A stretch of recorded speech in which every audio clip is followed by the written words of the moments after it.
Well, I guess we got to talk about the events of the past week when Putin disappeared for, what, a week to 10 days, and there was tons of speculation about possibilities that there might have been a coup, that he had fallen ill, that he had a stroke, that he had died. But there was, all kinds of speculation going on. And a whole bunch of other associated things were happening that made people pause and wonder what the heck was going on. Because it wasn't just his disappearance, but there was a whole bunch of other disquieting things that happened during the same time. For instance, on the internet over the past several months, there's been a lot of troll activity. And we all know that Putin and the FSB have literally hundreds, if not thousands of people that constantly bombard the internet, putting out propaganda, making things difficult for analysts and people that comment about what's going on, provide analysis of what's going on in Ukraine. So all of a sudden, during the same period of time, they also fell silent. The other thing is that most of the key people in the, the elite that run Russia would not comment one way or another as to why Putin was absent, why he had disappeared. There was nothing. There was basically dead silence, aside from the official PR spokesman that said, no, Putin is fine, his handshake's as good as ever, but would offer no reason why all of a sudden he had dropped out of sight. And this is not typical of Putin, not to be gone for that lengthy a period of time without some kind of official reason or not. So there's a lot of people that are quite convinced that something indeed did happen. Now, he did reappear this past Monday, but even that, I think, does not put down a lot of the speculation has been going on for a number of reasons. One, if you look at the video that was posted on Monday, it was a very brief video, and Putin was not really acting like himself. If you examine the video, you'll see that he's very nervous for some strange reason, which he never is. If you look at the video, like his feet are constantly moving, nervous twitching, moving about. He, his whole face seems to be drooping a little bit. He doesn't talk as much as he usually does. He did not project that aura of, being in total control. So there's some speculation that, yeah, it probably was the real Putin, even though some people think that it might have been a double. But if it was, he was not his normal self. So he may have been put out there to show to kind of quieted down some of the rumors and speculation, but that does not necessarily indicate that everything is normal. We have to look at it from a number of different perspectives. Why did he disappear? And there's a number of prominent theories being put out for that. One is obviously that he is sick or ill, suffered maybe potentially a stroke, and that he was taking the time off to recover from that. And they're never going to admit that he is sick or other than in perfect health, because he's created this big aura of almost invincibility, virility, strength, etc.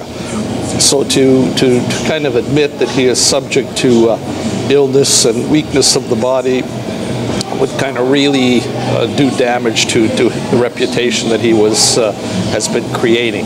So it's still quite conceivable that he might be ailing, seriously or not so seriously, hard to say. The most prominent speculation is that he suffered a stroke, and that would kind of go with the appearance on Monday in the video where he's kind of acting nervous, that he doesn't display the kind of healthy vigor that he normally has done in the past.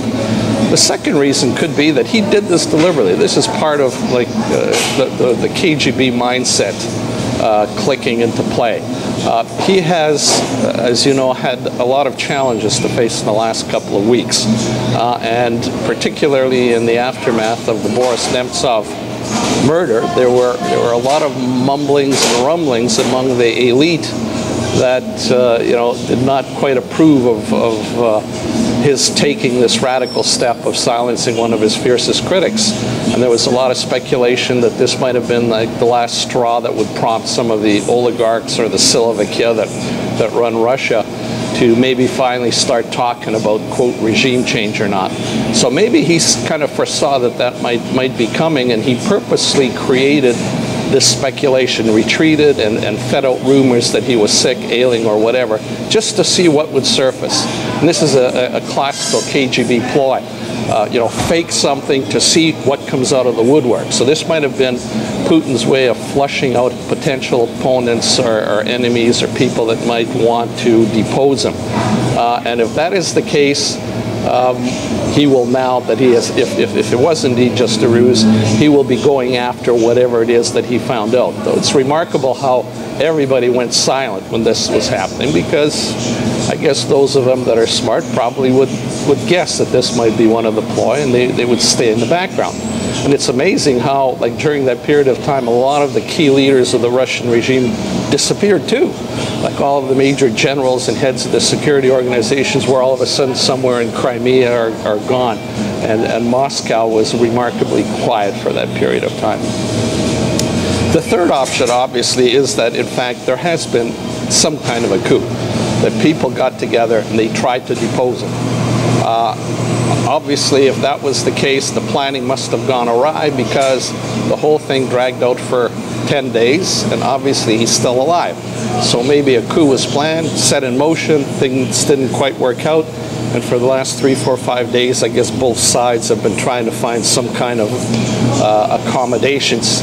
And this is also interesting, because if that is the case, then obviously the coup plotters did not win, but then neither did Putin, because, if it took him 4, 5, 6, 10 days to kind of reestablish some of his authority, then obviously he did not have the kind of invincible force or power or ability to crush his opponents.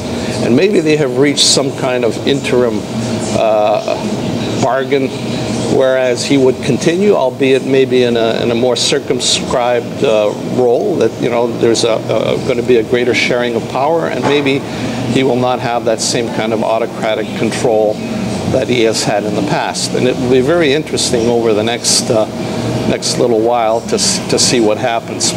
And whether there is a shift in both policy and sharing of power.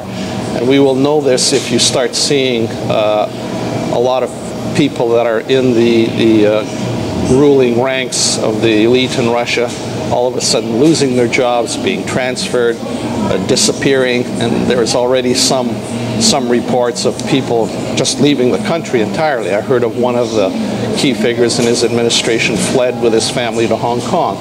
Other people going into Europe.